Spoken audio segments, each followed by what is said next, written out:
Hello everyone, my name is Laura and you're watching the Beanbird 2 channel where we talk about testimonies and the goodness of God. Today I just want to talk about some things that are going on in the world, and I also have some life updates on what's going on in my life, and so I'm going to talk about that today. And so in 1 Thessalonians 5:3, we hear this verse, and for when they shall say peace and safety, then sudden destruction cometh upon them, as travail upon a woman with child, and they shall not escape. And more, we just keep hearing about the peace and security at the United Nations Security Council, the cop28 event that took place and just ended on December 12th and is set to reconvene December 15th in New York City at 3 p.m. I was shocked, but not shocked, to kind of at the same time to hear that the United Nations General Assembly voted and passed by a large majority for the immediate humanitarian ceasefire during their emergency session that they held, and that it passed with 153 votes for this to be accepted. And so I was looking at the news, and I just kind of wanted to go over a few things that I had here next to me to look at. And it said that they were invoking Article 377, which was a resolution, Section A, which states that where the Security Council, because of lack of unanimity in the permanent members, fails to exercise its primary responsibility for the maintenance of international peace and security, the General Assembly shall seize itself of the matter. And so that is what was passed. And it's interesting to note that this was passed on the same day. It was the last day that Hanukkah and the COP summit overlapped.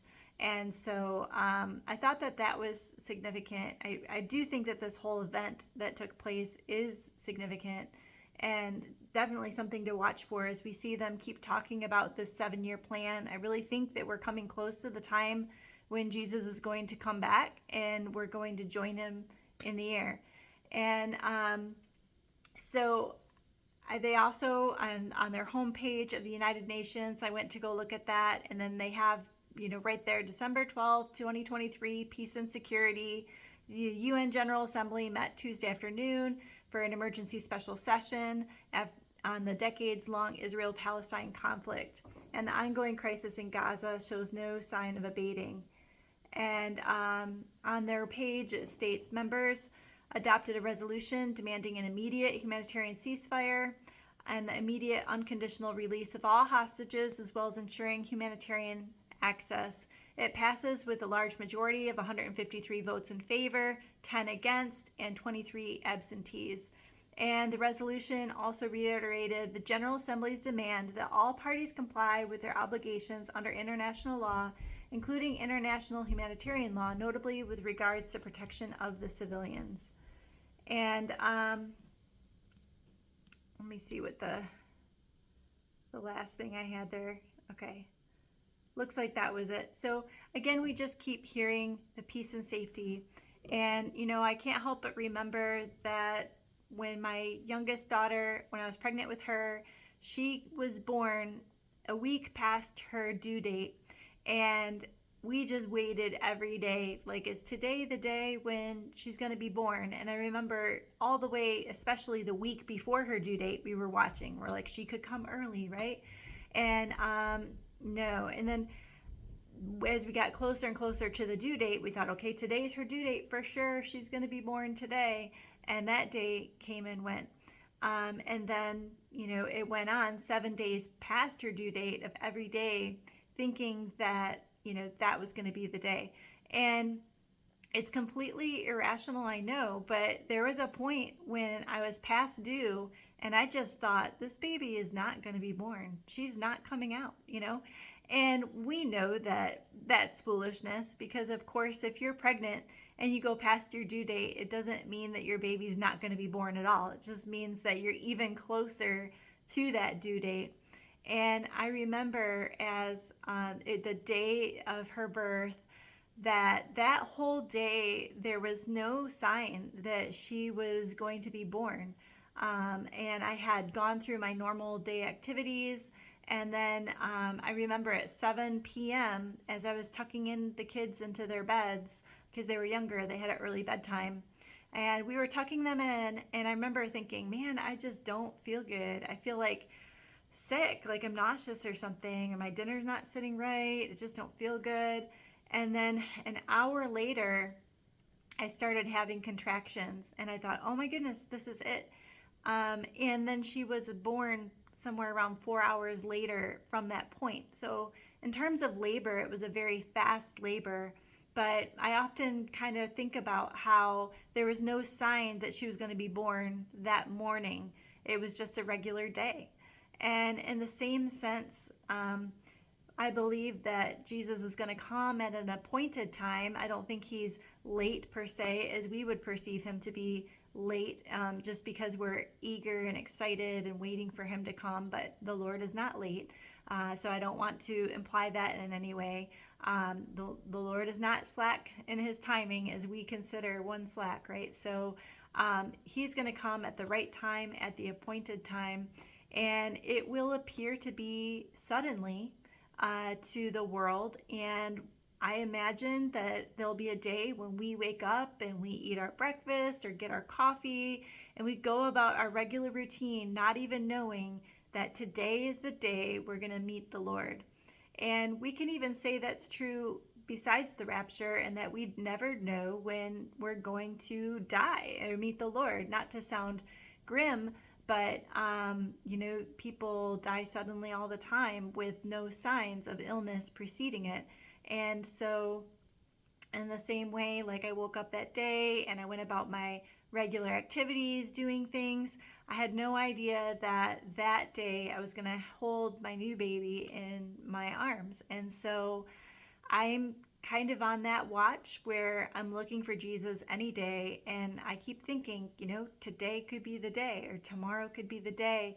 And just because he hasn't come yet doesn't mean that he's not coming, or that we should stop watching and stop being excited, because we're just getting even closer. And in fact, I think it even points to how gracious the Lord is, and giving people time to repent, giving people time to recognize the signs that are around us. And I think that when we see peace and security on every news station, we see it at the United Nations Security Council, we're hearing it even in the verbiage in the Weather Channel, as they say, the storms are growing more intense and more frequent, just as the verbiage that's in the Bible about weather phenomenon being more intense and more frequent is the same verbiage that they're using on the daily news. And it strikes me as odd that they don't even realize that they're fulfilling Bible prophecy in their words. And I wonder sometimes, like, what would they think if you could just show this newscaster this Bible verse and be like, do you realize that you're saying this exact phrase that's here in the Bible? I think that oftentimes people just are not even aware. And there's a lot of Christians that believe and follow the Lord that don't really follow end times events very closely. And so I think that's what I like to do, is just kind of raise the alarm, make sure that people are aware that this verbiage is being thrown around. We are seeing the signs that Jesus told us to look for, and that we can be ready because we are children of the light. And so we are to be aware of the season. And I think it's so clear that we are in the season of the rapture, although we don't know the day, we don't know the year even precisely, but I think we can just look around and say that it's so evident that the signs that Jesus told us to look for are here, and that we should be excited, because whatever we have in our life, heaven is going to be better. God is going to be better. Don't hold on to anything in this world and say, I just want to have grandchildren, or I just want to have children, or I just want to get married, or I just want to get this job. And that's, tempting to think that way, because we live in this world and we're kind of, surrounded by these elements of, humanity, and what we look for and what we expect and what we long for. But please just trust that everything in heaven, everything that God did and made, is going to be so much better for us when we get to the other side to be with him. And that when we are with him, there's no way we're going to long for, like, man, I wish I was back on earth again. I wish I could be back in my human body again. Like, we're not going to think that way.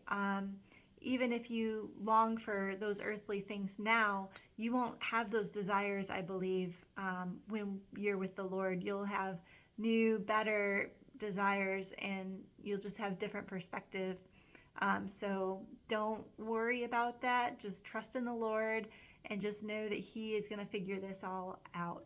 And so, yeah, just keep looking at the news. There's a lot going on. Hopefully it's not too depressing and overwhelming for you all, but it's definitely encouraging to see that these things are moving in God's timeline, and that His mercy is so great that He's extending lots of time for people to see and be aware of what's going on around them. And a lot of hearts have changed since 2020 and all this stuff has taken place.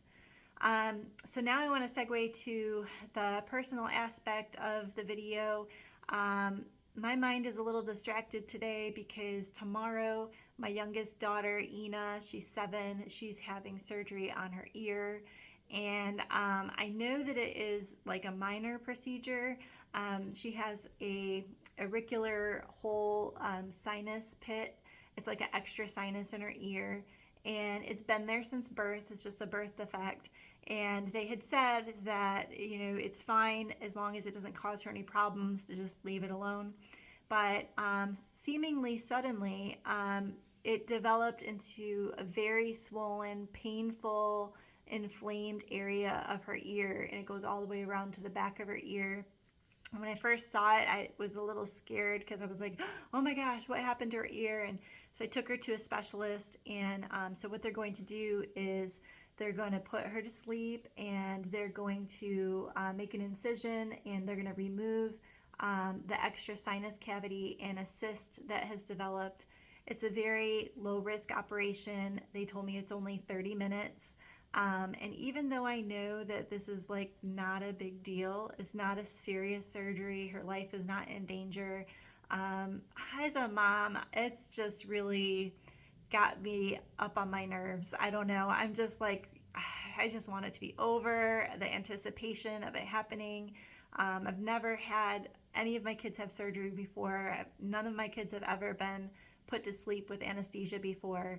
And so that's kind of heavy on my mind. And so tomorrow I hope to check back in with you all and tell you how she did and that we're home recovering. And so, so I just wanted to let you know that that's on my mind. It has been on my mind for the last couple months.